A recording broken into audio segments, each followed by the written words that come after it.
Are you finding it difficult to achieve your goals? If yes, I have the answer for you. Hi, I'm Kunal Vittalani. I'm a mind and body coach. I'm going to give you 5 actionable steps that you can take to achieve your goals. The biggest element in our journey to success is our environment. Our environment plays an important role as it can make our journey a lot more easier or a lot more difficult. We often tend to underestimate the power of small changes, but it's these small changes what lead us to our big goals. So, before we move on to the 5 actionable steps, let us first understand the different types of environment.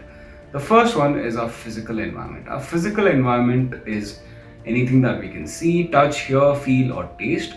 The second one is our emotional or our mental environment, which is our thought process or our feelings. The third one is our digital environment, and the fourth one is the environment for our soul. I'm going to cover this a little later. But the good news is that all these environments are interconnected, which means you make a change to any one of the environments, the other environments also get impacted. We also need to understand the principle that these 5 actionable steps are based on. The principle is what you consume is what you think about, and what you think about is what you do, and what you do is what defines you. So let's start with the first point, and the first point is around our digital environment. Our digital environment is probably the most easiest to make a change to. So we're going to look at any apps or devices that people use to connect with us, or we use to connect with people. So this includes our emailing services, our messaging services, and even our phone. So we've all heard of decluttering and minimalism. Well, this rule applies to our digital environment as well. So we need to organize what's important to us and delete what's not important to us.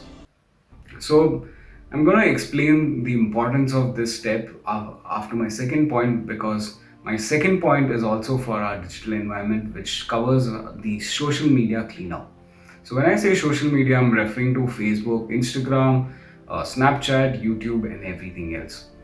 So because we live in a digital era and social media plays an important role in our lives, it becomes very, very important that the people or the accounts that we follow are all aligned to our goals.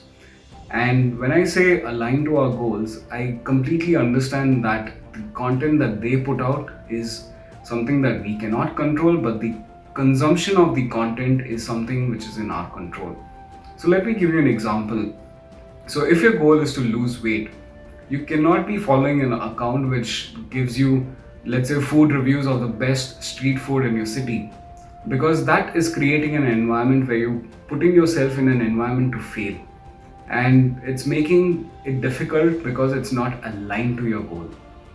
So let me share an incident that happened with one of my client. So this person came to me and we were getting to know each other, and then I asked her the question, what are your goals? And this person replied back to me saying, I just want to Netflix and chill.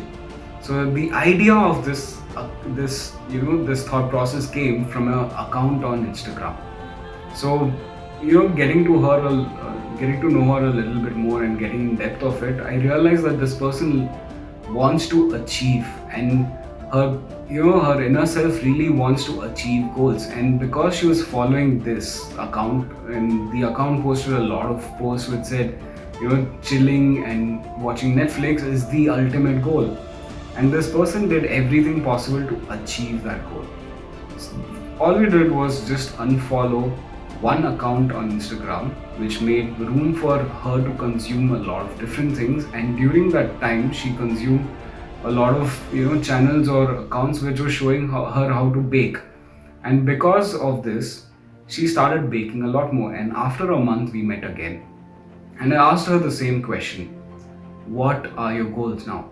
And this person replied back to me saying, I want to find a way to make bread a lot more softer. And this is the power of social media, and this is the power of what we consume and controlling what we consume. Because of this one activity, a few months down the line, baking became her side hustle, which means that it started giving her an additional income than her regular job. So underestimating the changes that we can do in our social media or our digital environment is huge. So let's move on to the third step. The third step is movement of our body. As I mentioned earlier, our soul also has an environment, and the environment for our soul is our body. And as we also know that our soul, our body, and everything around us is energy, and the nature of energy is to flow. And going against this rule is going against nature. So let me give you a few examples of, let's say, movement of body would be exercise, yoga, swimming, running, anything that you want. And you know, this provides you an amazing exchange of energy or flow of energy, and this helps you with a lot of mental and physical and soul environment being clean. And we can also look at our ecosystem. Our ecosystem is so beautifully placed. Let's say, let's take an example of how we need oxygen to survive, and we let out, every time we take in oxygen, we let out carbon dioxide, and carbon dioxide is used by the trees to grow, and the trees is what gives out oxygen for us to live, and it's so beautifully balanced and beautifully aligned. So staying with nature is the key here. And you can even see people who work out on a regular basis.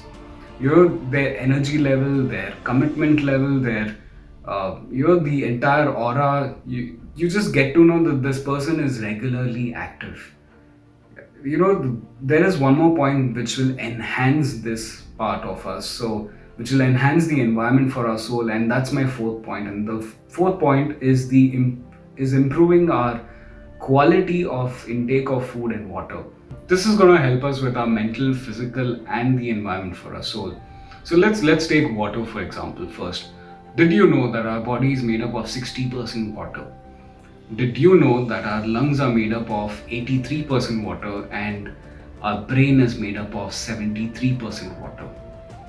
Did you also know that if our brain dehydrates by just 2%, we start losing our cognitive skills? By cognitive skills, I mean our reasoning, our memory, our ability to process auditory and visual information, and that's huge. And what my daily recommendation for an adult male is about 3.5 to 4 liters of water, and for a woman it's about 2.5 to 3 liters water. So the moment we are aligned to nature, it helps us with a lot of things. Like for example, water is going to help us with it's going to aid digestion. It's going to help us with throwing out toxins, and that's an important procedure for our body. Let's move on to food now. So we all know what is healthy for us. So let's take an example. So if I gave you an option between if you had to choose between a carrot or a ball of French fries. So if you had to choose which one is healthy, which one would you choose? Not the tasty one, not that we assume to be tasty, but what is healthy. Most of us are going to choose carrot. So it's not about not knowing what is healthy for us. It's about not choosing the right food. And which is why I follow a principle of if you don't have it, you don't eat it. So when we go out for shopping the next time, we need to ensure that we buy a lot more fruits and vegetables, and we need to reduce the packaged food or the sugary drinks that we buy. So let's say if your consumption is really high in terms of packaged, you cannot just really come down to zero. So let's start slowly. So let's start decreasing it by 20%. So when you go out for shopping, if you buy 5 fried food or 5 drinks, we ensure that we come down to 4 this week, and the next week we reduce it by 20% more. So this is something that we need to follow to ensure that we are fully equipped with the right environment for us to succeed to our goal. The fifth step, and this is probably the most important one, because this is going to amplify all the other environments. And when I'm talking about this, I'm talking about people and people around us. So everyone in our close proximity, let's say our friends, family, colleagues, anyone. So this is what we need to control. Of course, we cannot control how they think, but we can take charge of certain areas. So let's take an example of how. Let's take an example of the fourth point that we had. So food, if you want to reduce on the packaged food, so if you are the only one in the family who's following and none of the family members are following the same rule, you will not be able to sustain it, because every now and then people are going to get a packet of chips or something like that, which is going to take you off track. So what we need to work here is you take charge of, let's say, shopping, and you take the support of your family and you explain to them that this is the benefits of eating fruits and vegetables versus this, and get them on the same side. And once they are on the same side, everyone is aligned, and together it becomes an easier process. So because we're in lockdown, and corona is everywhere, so we are all part of these WhatsApp groups, or looking at news channels where everyone's talking about how bad the situation is, what the government is not doing. But what we really need to control is the environment that we have in our house. So we need to ensure that our environment works for us rather than we working against the environment. So hope you like the 5 actionable steps. Please do let me know how you felt in the comment section. Please do share it with your family so that we can help them together. Thank you.